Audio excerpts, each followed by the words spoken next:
चलो भाई, पहला देखेंगे। पहला है डाया, फिर है पारा, फिर है फेरो। रफली चाहो तो कॉपी कर लो। डाया मैग्नेटिज्म, पारा मैग्नेटिज्म। रफली आप पूछ सकते हैं अपने कॉपी के पीछे, अच्छे से कॉपी कर लेना बाद में। And ferro magnetism.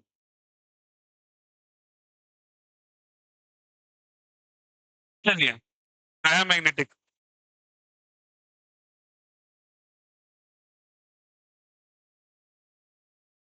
देखो यहाँ से,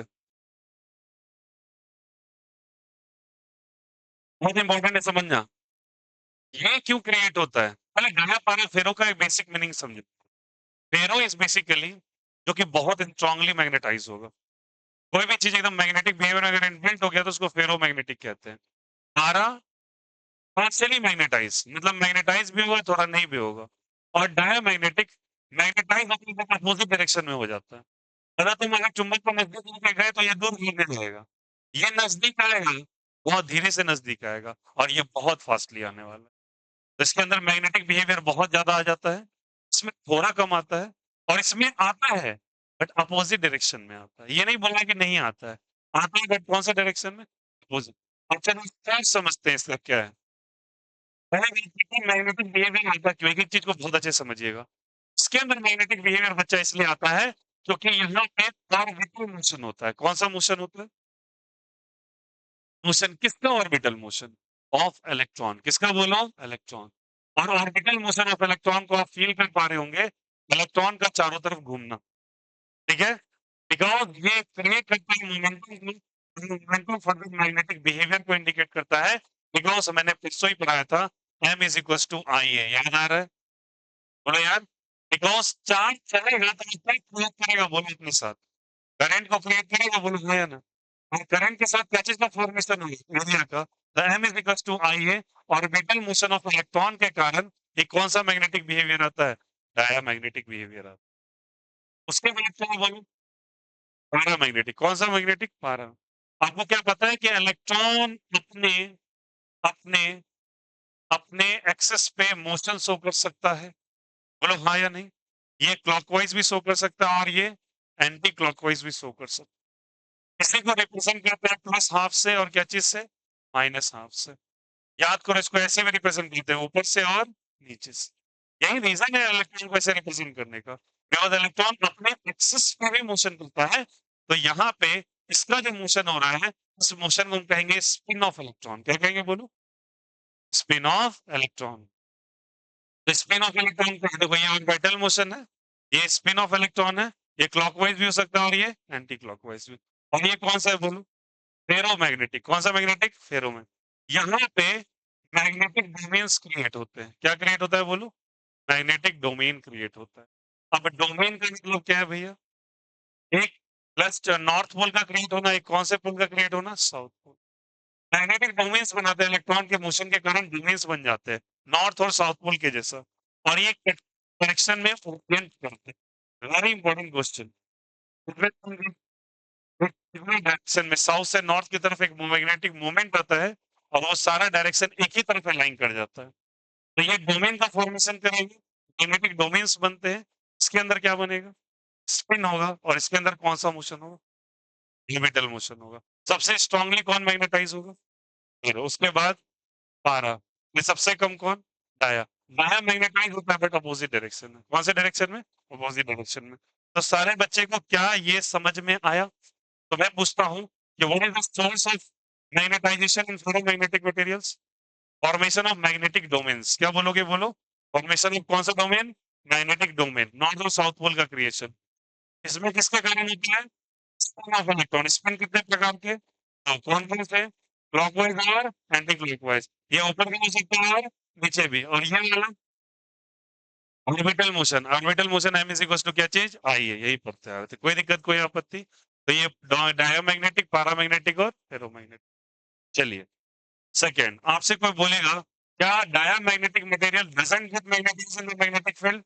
answer is yes, it is get magnetised in the magnetic field, but in the opposite direction. तो इसमें इन दोनों में अट्रैक्शन होगा। क्या होगा, अट्रैक्शन। समझिएगा, यहाँ भी अट्रैक्शन पॉसिबल है, यहाँ भी क्या पॉसिबल है, अट्रैक्शन। तो इसको स्ट्रॉन्ग अट्रैक्शन कर दो। ओके, यहाँ पे क्या पॉसिबल है, रिपल्शन। तो ये रिपल्सन है, अट्रैक्शन है, और ये कौन सा अट्रैक्शन है? Strong attraction.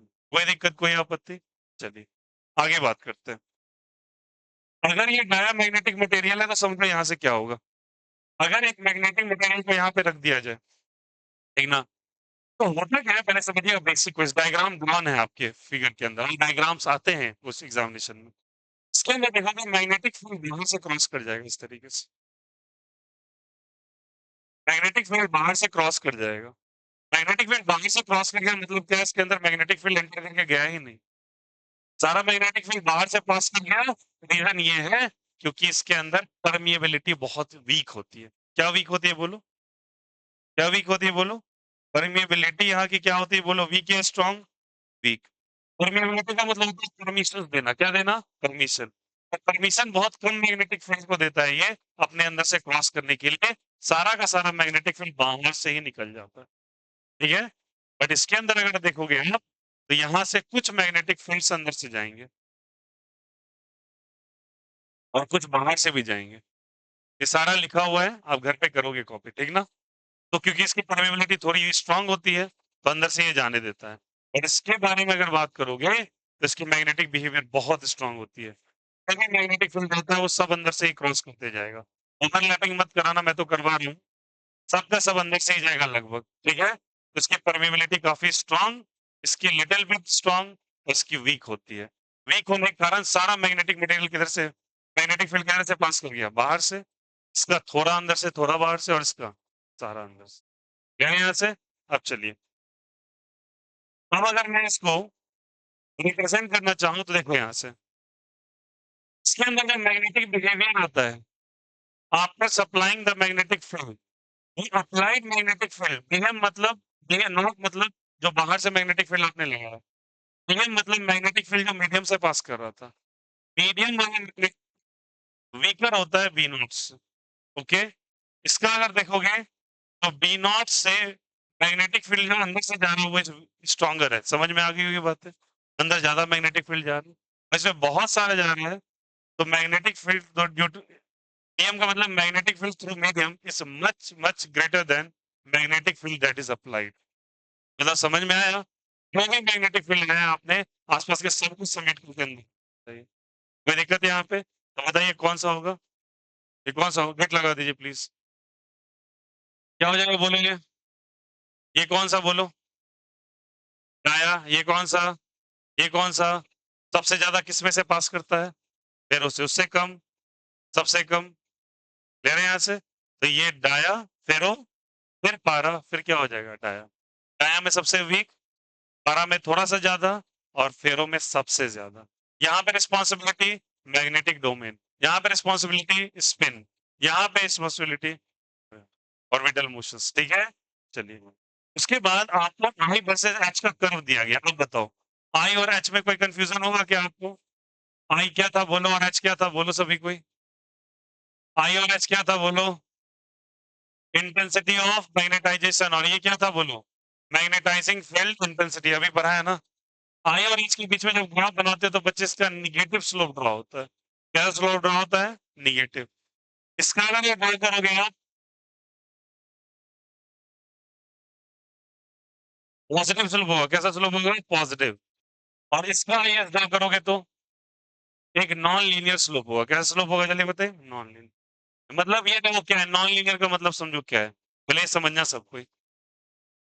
इसमें जो भी इंटेंसिटी ऑफ मैग्नेटाइजेशन आ रहा है, इंटेंसिटी ऑफ मैग्नेटाइजेशन फिर से याद दिलाना चाहूंगा, वो बिहेवियर जो आप खुद एब्जॉर्ब करते हो, अपने से निकालते हो, बोलना है ना?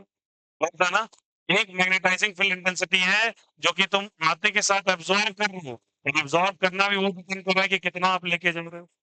175 65 वाला बात है। तो बताओ, जो 65 था याद करो, 65 क्या था बोलो? जो आप एब्जॉर्ब कर रहे हैं, दिया आपको कितना जा रहा है? 75। टोटल कितना है? 100। तो ये 75 और 65 के बीच का ग्राफ है। अब समझ में आ रही बात है? ये लेगा, ये एक्सेप्ट करेगा बिहेवियर को। बोला ना, ऐसा नहीं कि वीक होता है, ये बिहेवियर एक्सेप्ट करता है बट डायरेक्शन पलट देता है। समझ में आ गई? मैग्नेटिक फील्ड से दूर भागता है ये, तो इसका मैग्नेटाइजेशन अपोजिट डायरेक्शन में आ जाता है। अगर तुम चाह रहे हो साउथ का नॉर्थ, चाह रहे हो साउथ नॉर्थ तो राइट टू लेफ्ट, और इसका south north left to right हो जाएगा, उल्टा हो जाएगा।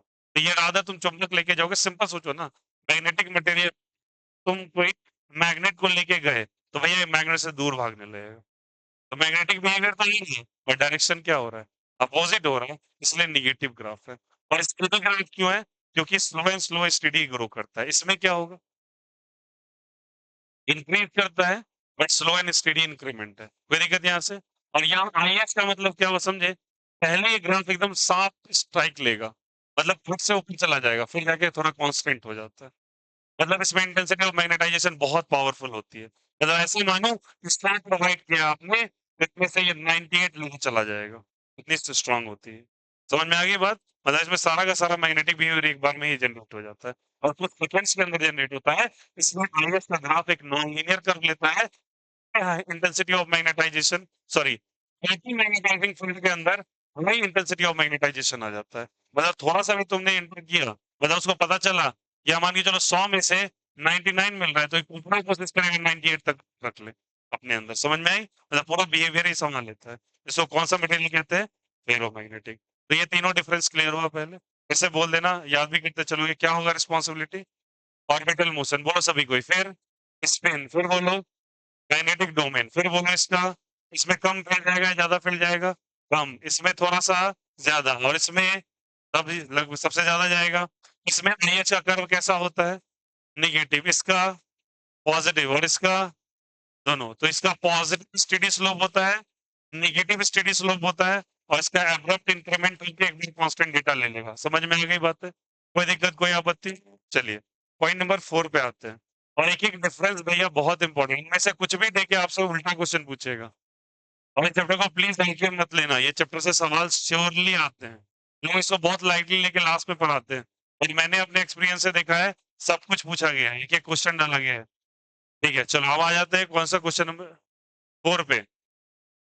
4 पे ग्राफ है जेटा एम का, जेटा एम समझ गए, जेटा एम क्या था बोलो, नाम क्या था इसका, क्या नाम, वो भी दिक्कत है, ससेप्टिबिलिटी, क्या बोलो, ससेप्टिबिलिटी वर्सेस टेम्परेचर का ग्राफ, किसका ग्राफ बताओ, टेम्परेचर का। ससेप्टिबिलिटी और टेम्परेचर के बीच में ग्राफ अगर आप बनाएंगे तो ये निगेटिव ग्राफ बनता है, कैसा ग्राफ बनता है, निगेटिव कांस्टेंट ग्राफ। इसका ससेप्टिबिलिटी जो होगा बच्चे, वो लेस देन 0 आ जाएगा, निगेटिव आ जाएगा। ठीक है, इसकी ससेप्टिबिलिटी के बारे में अगर बात करो तो भैया ये क्यूरीज लॉ फॉलो करता है, वेरी इंपॉर्टेंट, ध्यान देना सब कोई, कौन सा लॉ फॉलो करता है, क्यूरीज लॉ लिखा हुआ है वहां पर। टेम्परेचर के साथ इनवर्स का रिश्ता क्या कहलाता है इसका, क्या मतलब, तापमान अगर बढ़ाओगे तो ससेप्टिबिलिटी घटता चला जाएगा। ठीक है, जितना मैग्नेट को गर्म करेंगे उनके अंदर मैग्नेटिक बिहेवियर उतनी डिक्रीज होने लगती है, कोई दिक्कत यहाँ से। अब ससेप्टिबिलिटी और टेम्परेचर के बीच का अगर आप ये बनाओगे इसके लिए, किसके लिए, तो आप फेरोमैग्नेटिक के लिए, इसका बहुत अच्छा रिलेशन है, पहले बढ़ेगा फिर घटेगा, पहले बढ़ेगा और फिर क्या होगा, घटेगा, पहले इंक्रीजेस फिर डिक्रीजेस। और ये टेम्परेचर जो होता है बच्चे, इस टेम्परेचर को क्यूरी टेम्परेचर कहते हैं। कौन सा temperature, Curie temperature. Graph please समझिएगा सारे बच्चे, ध्यान दो। पहला क्या कहना है बोलो, ससेप्टिबिलिटी और टेम्परेचर का कैसा रिलेशन है, डायमैग्नेटिक में नो रिलेशन, टेम्परेचर का कोई फर्क नहीं पड़ने वाला, बढ़ाओ घटाओ वो कांस्टेंट रहेगा, बट ध्यान रखना निगेटिव डेटा होगा। इसके लिए बोलो कैसा रिलेशन बोलो, इनवर्स का, टेम्परेचर बढ़ाओगे तो ससेप्टिबिलिटी इनवर्स का, और इसका क्या होगा, एक बार पहले बढ़ेगा फिर क्या होगा, घटेगा। जिस टेम्परेचर पे कर होता है वो कौन सा टेम्परेचर कहलाता है, क्यूरी टेम्परेचर। कौन सा टेम्परेचर, और क्यूरी लॉ क्या है बोलो, क्यूरी लॉ क्या है बोलो, this is called as the Curie's law. ये कौन सा लॉ कहलाता है, क्यूरीज लॉ। सिंपल बात है, क्यूरीज लॉ कैसे आप डिफाइन करेंगे, सिंपल है, कौन से मटेरियल का चर्चा चल रही है बोलो, कौन से मटेरियल का बोलो, तो पैरामैग्नेटिक मटेरियल के लिए ससेप्टिबिलिटी और टेम्परेचर का कैसा रिलेशन है, इनवर्स का। This law is called as कौन सा लॉ, क्यूरीज लॉ। बट पैरामैग्नेटिक के लिए ससेप्टिबिलिटी पहले बढ़ता है फिर डिक्रीज होता है, जिस पॉइंट ऑफ टेम्परेचर पे ये जो स्लोप के नेचर में इन्वर्जन बिहेवियर दिखा जा रहा है, जहां पे इंक्रीमेंट हो रहा है, then that is basically called as कौन सा टेम्परेचर, क्यूरी टेम्परेचर। तो क्यूरी टेम्परेचर क्लियर है, क्यूरीज लॉ क्लियर है, और इसके साथ कैसा रिलेशन है बोलो? टेम्परेचर के साथ कैसा रिलेशन है? नो रिलेशन है। टेम्परेचर के साथ कोई चेंज नहीं है। इसका वैल्यू नेगेटिव या पॉजिटिव? नेगेटिव। समझ में आ गया? This is the susceptibility temperature का ग्राफ और आई और एच का ग्राफ। प्लीज याद रखिए 2 पॉइंट बहुत क्रूशियल है। आगे आते हैं रिलेटिव परमिटिविटी के बारे में। रिलेटिव परमिटिविटी जानते हो क्या होता है? बोलो यार। रिलेटिव परमिटिविटी क्या होता है बोलो? Mu M by mu are.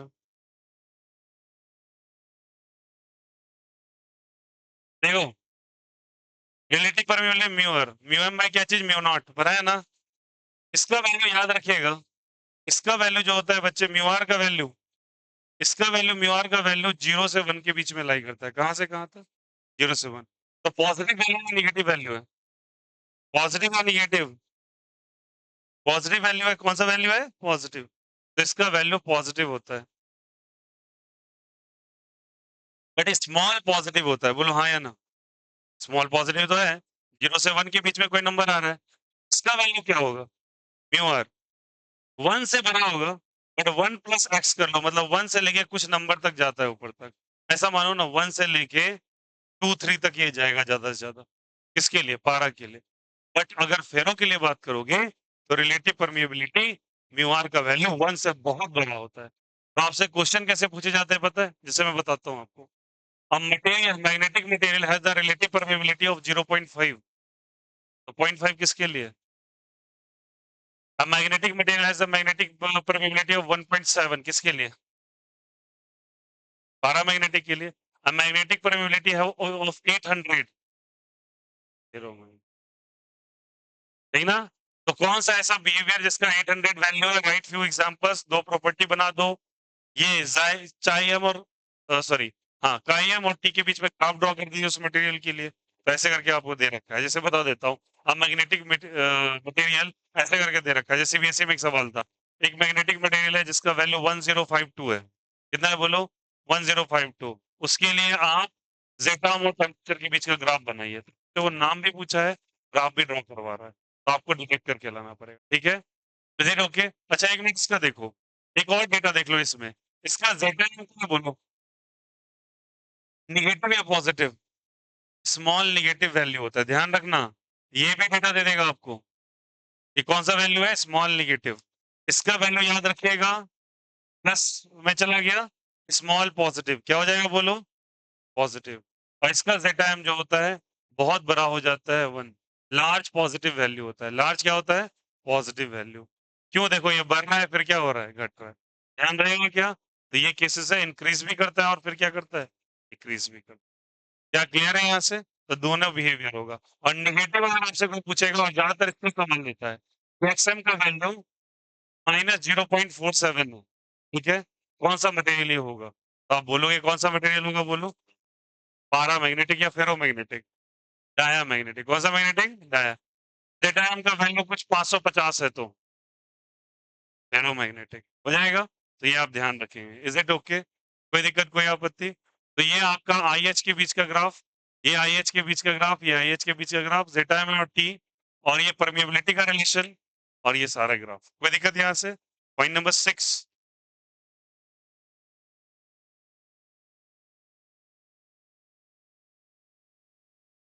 बोला था इसका कोई, देखो इसमें डायपोल मोमेंट होता है बट बहुत कोई परमानेंट नहीं होता, बहुत न्यूनतम अमाउंट में डायपोल मोमेंट बनता है। डायपोल मोमेंट वही नॉर्थ पोल और साउथ पोल का क्रिएट हो जाना।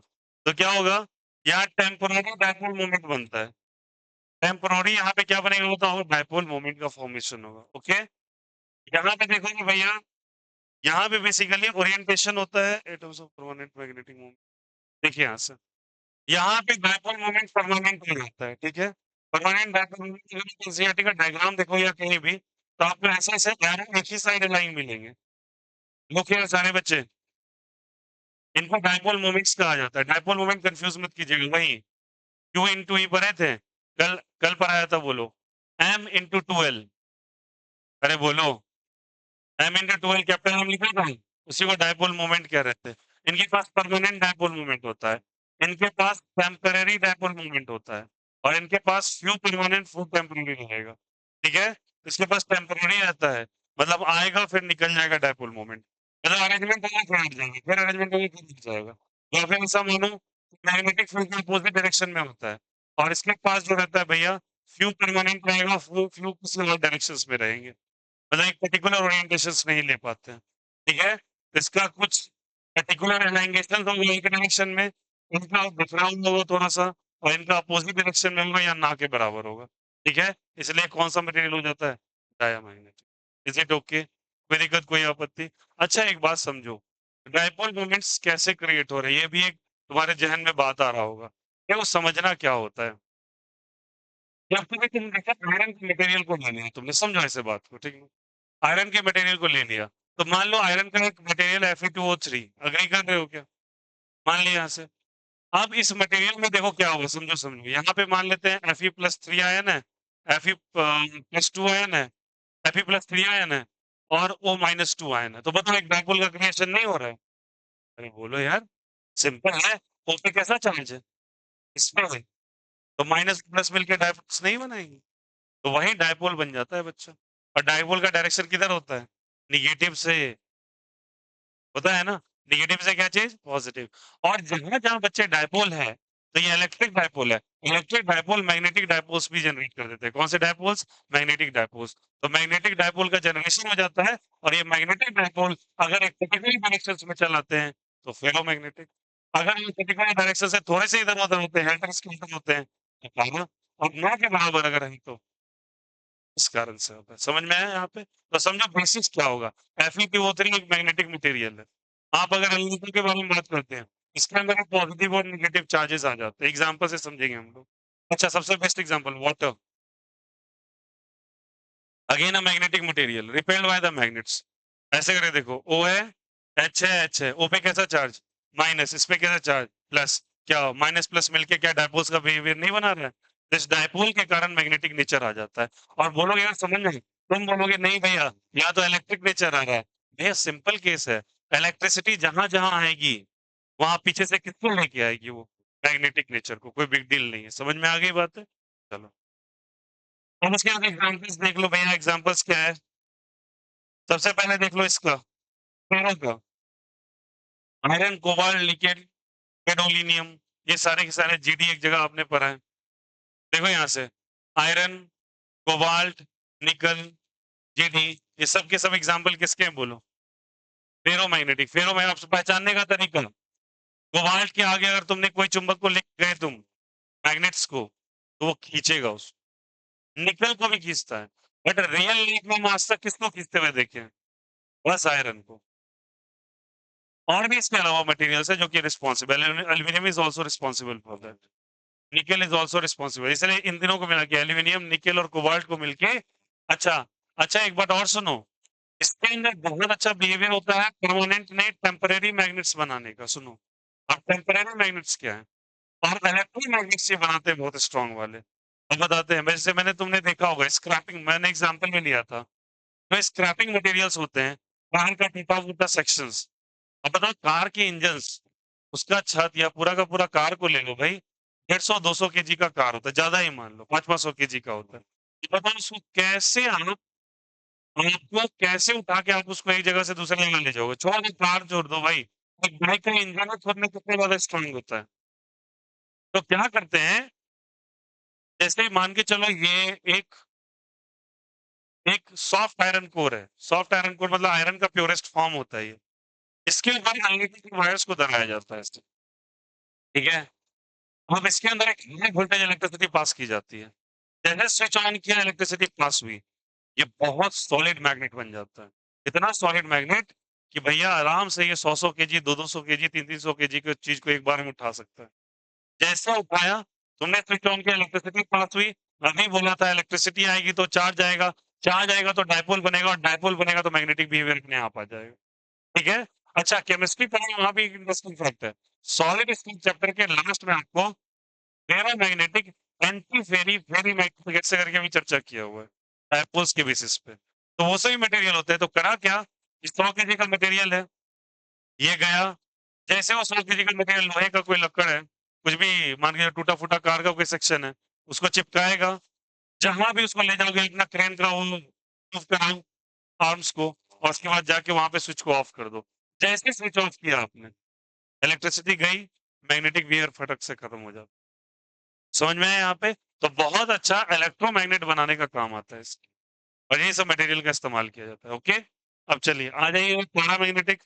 पारा में थोड़ा बोले ना इसके अंदर एल्युमिनियम का थोड़ा बिहेवियर होता है, एल्युमिनियम यहाँ भी शो करता है। तो एल्युमिनियम का यहाँ भी एग्जाम्पल है। तो there are the few examples जो कि डायरेक्टली आपको याद रखने हैं और यहाँ भी रखना है। अच्छा वाटर जो होता है याद रखिएगा, वाटर अपना डायनामैग्नेटिक होता है, पानी से दूर भागता है वाटर, पानी से दूर भागता है और किसी चीज के मैग्नेटिक बिहेवियर को अगर कमजोर करना है ना, तो उसको पानी में डालो, वो अपना मैग्नेटिक बिहेवियर लूज करना चालू कर दे एक सर्टेन टाइम इंटरवल के बाद।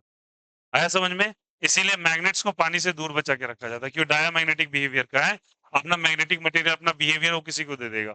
और अगर तुमने वाटर को बहुत वाइजली अगर कोई स्ट्रांग मैग्नेट के प्रेजेंस में उसके चारों तरफ उसको मैग्नेटिक फील्ड के अंदर रखा, तो वाटर उससे ना रिपेल होना चालू होगा, दूर भागेगा। वाटर दूर भागता है और याद रखना केवल और केवल वेव्स का जनरेशन होना केवल रिस्पॉन्सिबल नहीं है कि नीचे टेक्टोनिक प्लेट्स में क्या हो रहा है। मैग्नेटिक बिहेवियर जहां जहां अर्थ का ज्यादा होगा वहां भी अपने आप लहरें उठेंगी मैग्नेटिक नेचर के कारण। मैग्नेटिक वेव्स का उठना, टाइड्स का बनना, केवल आप सुन क्या सुने होंगे, gravitational pull of moon and earth सुना है ना आपने, उसके कारण टाइड्स जनरेट होती हैं।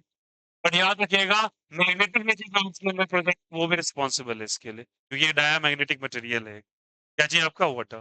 तो क्या डिफरेंस क्लियर है सभी को? डाया पारा और फेरो में डिफरेंस क्लियर हो गया? आई होप सो, उम्मीद कर लिए होंगे सबको। हम लोग क्या, चलिए कुछ चीज और लिखो, लिखो difference between permanent and electromagnets. Difference between permanent and electromagnets. Difference between permanent and electromagnets.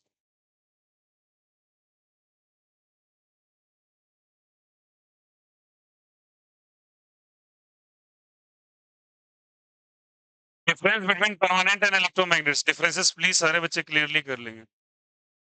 Difference between permanent and electromagnets. Permanent and electromagnets. Permanent magnets and electromagnet या परमानेंट एंड इलेक्ट्रोमैग्नेट्स बात एक ही है।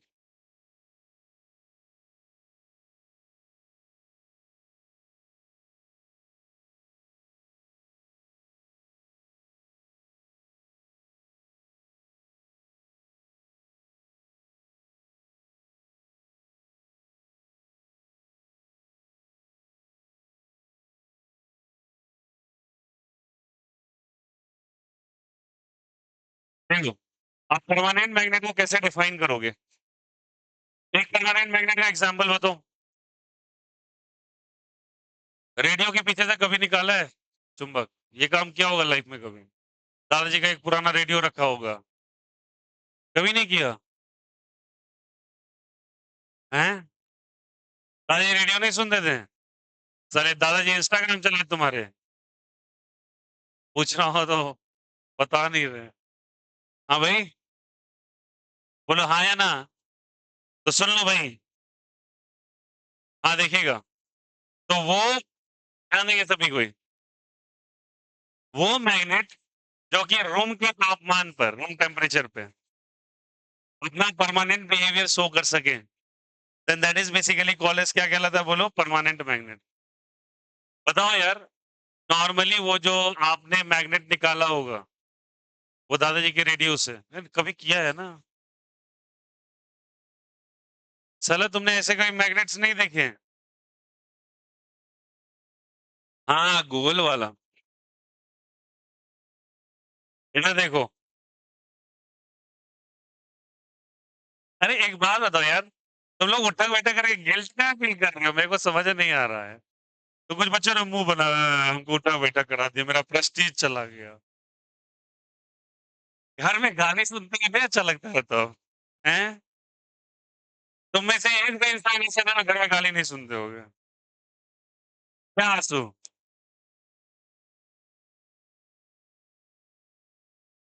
लड़कों को कोई खास फर्क नहीं पड़ता है। राघव को चुरा गए। एक सुनो, एक बात बताता हूँ। नहीं नहीं देखो, क्रिटिसिज्म में और इंसल्ट में फर्क होता है। तो तुम्हें किया गया ना, वो तुमको क्रिटिसाइज़ किया गया है, इंसल्ट नहीं। इंसल्ट किसको कहा जाता है पता है? जब पब्लिकली तुम्हारी कोई गलती ना हो ना और तुमको पब्लिकली अब्यूज़ कर दिया जाए, बिना गलती, वो इंसल्ट है। हाँ? गुस्सा आता है कुपोषण के कारण। ठीक ना? खाना नहीं खाओगे ना तो ऐसे ही गुस्सा आएगा, भूखा रहता है ना अंदर से। ठीक ना? खाना खाओ, पेट में रहेगा अनाज तो गुस्सा कम आएगा, समझे? गुस्सा वहाँ पर आता है। गाली सुनना तो तुम्हारा जन्म सिद्ध अधिकार है। लेट उठते हो, मम्मी गाली देती हैं, नॉर्मल बात है। हाँ, चलो देखो इधर, चलिए इधर देखिए। हाँ, सुनो, बुरा लगा तुम्हें? बहुत बुरा लगा? अच्छी बात है। मैं तुम्हें मनाने नहीं आऊँगा तो टेंशन काहे ले रहे हो? थोड़ा ना गुस्सा, क्यों मुँह फुला के रहो? हरदम मुँह फुलाओ, कोई सिम्पैथी नहीं। यही सब तुम सोचते हो कि हम सिम्पैथी दे देंगे तुमको मुँह फुलाने पे, ना, रहो मुँह फुला के। चलो देखो,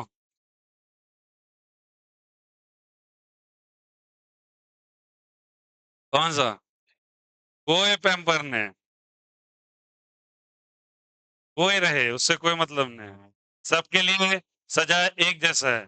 अंटिल अनलेस एक चीज़ मुझे बिल्कुल नहीं पसंद आता, तो मैं थोड़ा वॉइस को लेके मैं हार्श मेरा ना तो बुरा सुनाता हूँ।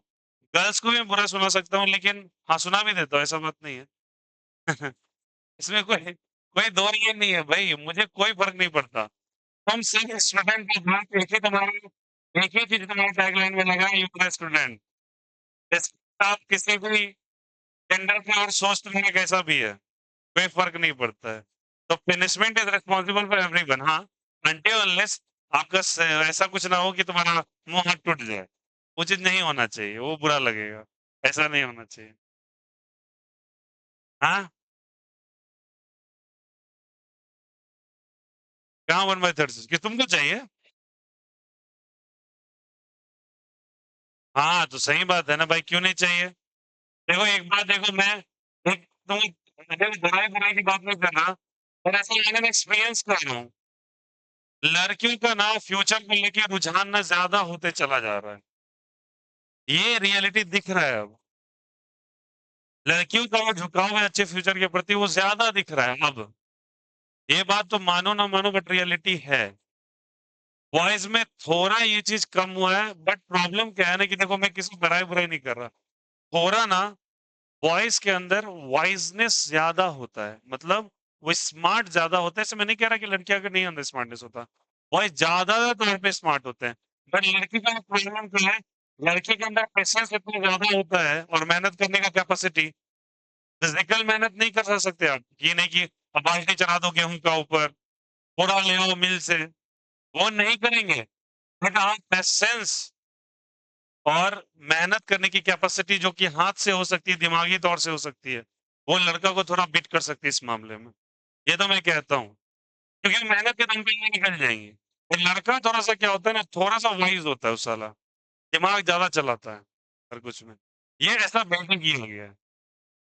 But to be very honest लड़कियों का बैक मैं देख रहा हूँ, खुद ही बता देता हूँ आपको, लड़कियाँ सच में जाके अच्छा कर रही हैं फील्ड में हर जगह।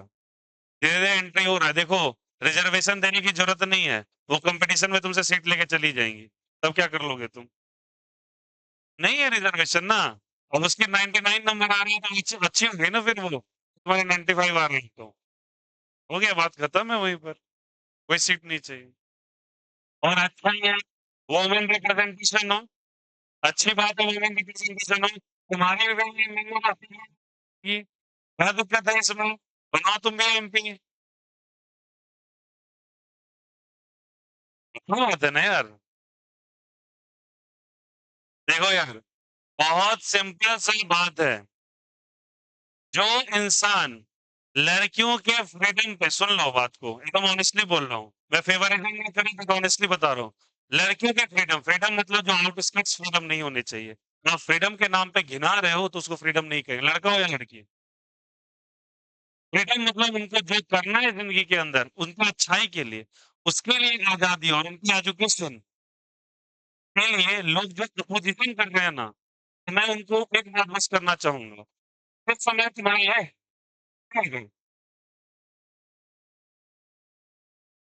चलो, अच्छा गाते हैं ना? देखो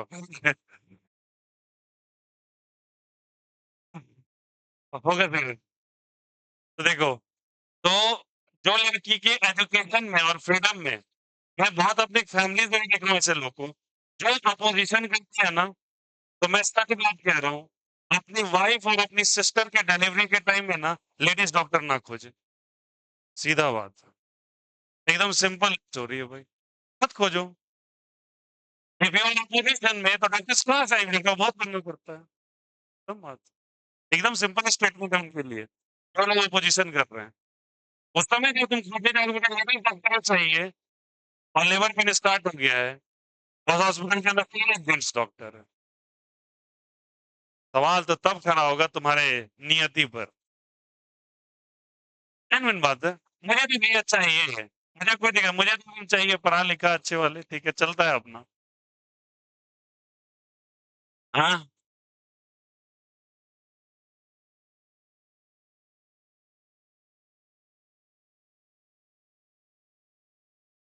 देखा।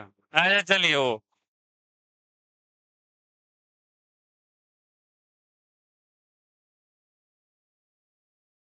हाँ, चलो। हाँ, चलिए देखिए, वो अपना वो देखो एक फ्रीडम ऑफ चॉइस है, जो ए, ए, ए, हाय तेरी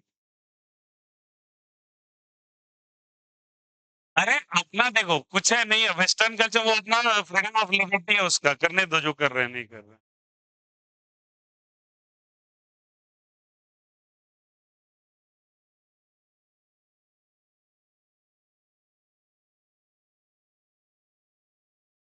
हाँ, मत मानना, मैंने बहुत सारे ऐसे लोगों को देखा है, जो आधुनिक कपड़े पहन के भी ज़िंदगी में बहुत बड़ा कर रखे हैं और बहुत तो ऐसे लोगों को देखा है, जो महज़ मतलब महज़ ऐसा कपड़ा पहन रहे हैं जो ट्रेडिशनली चलता है, मैं कमेंट नहीं कर रहा, प्लीज़ अनदर वे से मत लेना। मतलब सूट, सलवार, साड़ी वगैरह जिसको कहते हैं सो कॉल्ड एक अच्छा कपड़ा, वैसे लोग को भी देखा है कि बहुत बड़ा कांड करके घर में निकले हैं वो। बात खत्म है। देखो ये सब फालतू बातें नहीं करनी चाहिए। देखो मैं सपोर्ट करूँगा क्योंकि मेरी सिस्टर ने मैं किसके साथ भी हूँ, नहीं हूँ, उन्होंने भी फ़ॉलो किया। हाँ, अरे यार इसमें दिक्कत क्या है यार?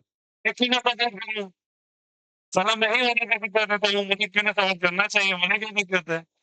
करूँगा सपोर्ट, क्यों ना करूँ भाई, इसमें क्या दिक्कत है? हाँ, चलो। अरे भैया ये हाँ, ऑब्वियस सी बात है।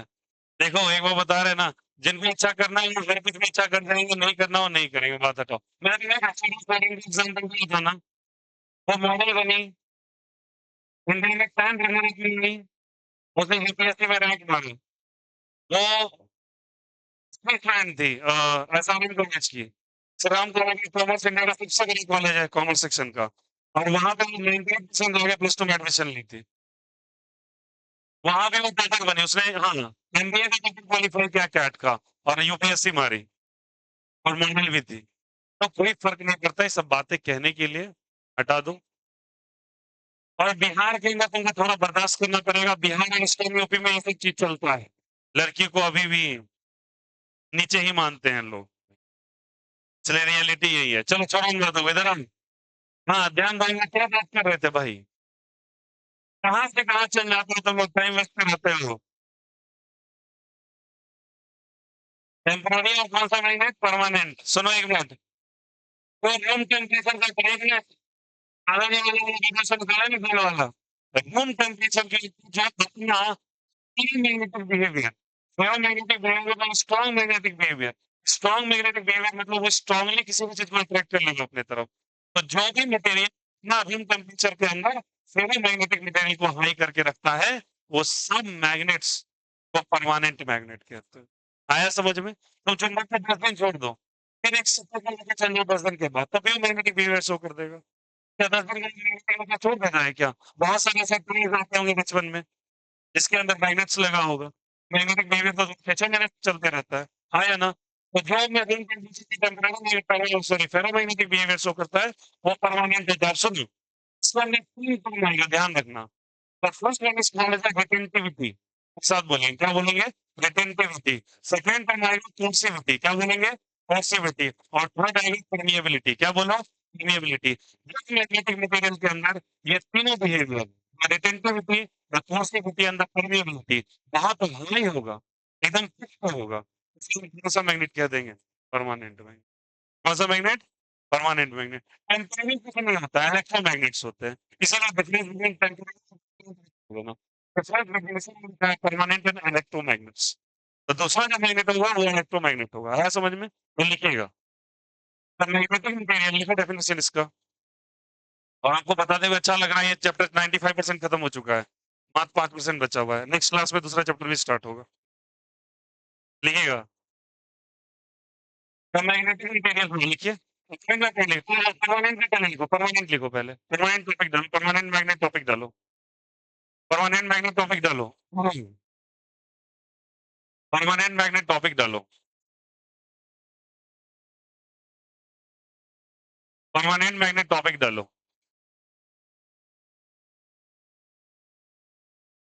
लिखिएगा। The magnetic material, the magnetic material, the magnetic material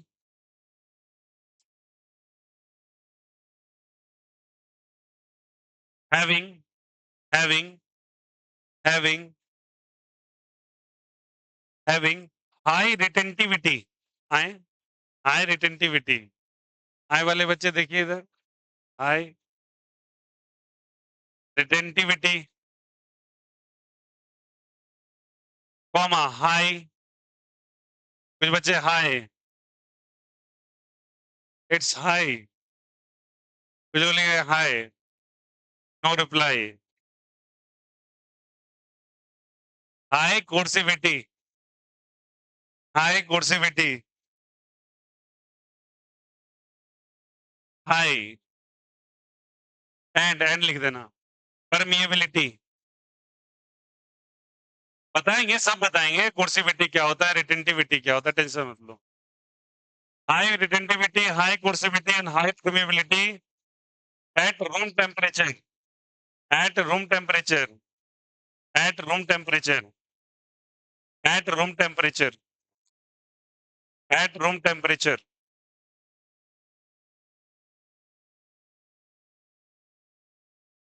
at room temperature, high retentivity, high coercivity, high permeability at कौन से टेम्परेचर पे? Room temperature. Is called as, is called as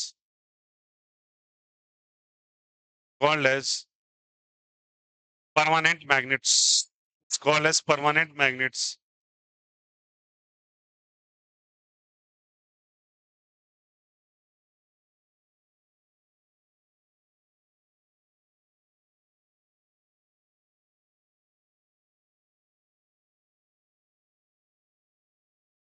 लिखिएगा। ये क्लियर हो गया सबको? क्या क्या चीज होना चाहिए, बोलो मेरे साथ, टर्म क्या बोलो? हाई वोट, रिटेंटिविटी, फिर कोर्सिविटी, और is called as, is called as permanent magnet. कौन सा मैग्नेट? Permanent magnets. ओके, कोई दिक्कत, कोई आपत्ति नहीं। अच्छा सुनो, वो चीज होते हैं जैसे स्टील और सॉफ्ट आयरन। स्टील का नाम सुना है? स्टील और soft iron. Soft iron iron का एक प्योरेस्ट फॉर्म है। अच्छा एक मिनट सुनो, आयरन अपने प्योरेस्ट फॉर्म में थोड़ा सॉफ्ट होता है। सॉफ्ट मतलब वो थोड़ा सा वीक होता है, इसके अंदर मैग्नेटिक बेरियर बहुत अच्छी होती है। उनके अंदर थोड़ा रिटेंटिविटी का अमाउंट कम भी होता है, फ्लेक्सिबिलिटी इतनी हाई होती है कि उनको अगर मैग्नेटाइज कर दिया जाए तो परमानेंट मैग्नेट बन जाएगा वो। ठीक है, क्या चीज? स्टील एंड सॉफ्ट आयरन, लिखिएगा। Steel and soft iron, steel and soft iron, steel and soft iron, लिखो। Steel and soft iron, steel and soft iron and soft iron, soft iron has has has has slightly smaller retentivity, has slightly smaller retentivity, has slightly smaller retentivity, has slightly smaller retentivity, slightly smaller retentivity, RATN वाला retentivity, but but they get magnetized permanently, but they get magnetized permanently, they get magnetized permanently when when when when present in external when present in external strong magnetic fields, when present in external strong magnetic field, when present in external strong magnetic field, when present in external strong magnetic field, when present in external strong magnetic field, when present in external strong magnetic field. आया समझ में? This college क्या जल्दी बताइए? Permanent magnets. And what are the electromagnets? इसका उल्टे क्या होगा बोलो? They have no what? Retentivity, coercivity and the permeability. ठीक ना? बट याद रखिएगा इनकी मैग्नेटिक बिहेवियर बहुत स्ट्रॉन्ग होगी इलेक्ट्रोमैग्नेट्स की। जितना करंट देगा उतना स्ट्रॉन्ग हो जाएगा। पर इनकी रिटेंटिविटी, कोर्सिविटी वीक होती है। समझ में आया? तो लिख लो electromagnets. The magnetic material the magnetic material having the magnetic material having low what low retentivity, coercivity and permeability. Low retentivity comma क्या comma coercivity and permeability, coercivity and permeability.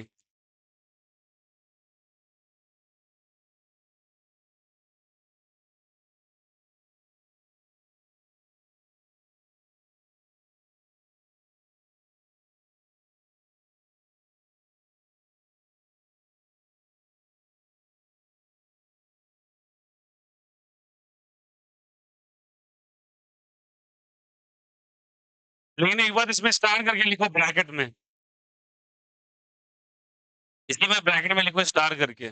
It can possess high permeability, it can possess high permeability, it can possess high permeability, it can possess POSSES high permeability, high permeability, high permeability even in the presence of small magnetizing field, even in the presence of small magnetizing field,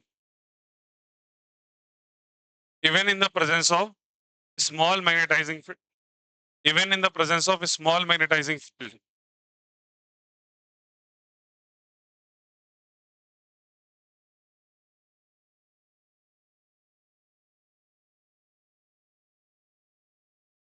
ठीक ना? सुनो, अपना इसका कोई permeability नहीं होता कोई खास, ठीक है? बट अगर मैग्नेटिक फील्ड बाहर से लगाए ना, तो थोड़े से भी तुरंत हाई परमेबिलिटी ले लेगा अपना, ठीक है? और उसके बाद सॉफ्ट आयरन कोर जो होता है सबसे अच्छा इलेक्ट्रोमैग्नेट बनाता है। लिखिएगा soft iron, soft iron is most suitable, soft iron is most suitable for making electromagnets, soft iron is most suitable for making electromagnets, soft iron is most suitable for making electromagnets, suitable for making electromagnets, suitable for making electromagnets, suitable for making electromagnets, suitable for making electromagnets, suitable for making electromagnets. लिखा सबने?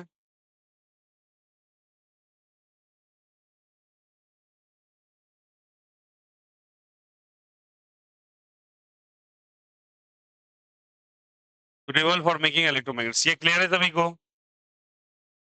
बोलो यार। Personal इसके questions वगैरह discuss करके the chapter will going to be समाप्त परसों।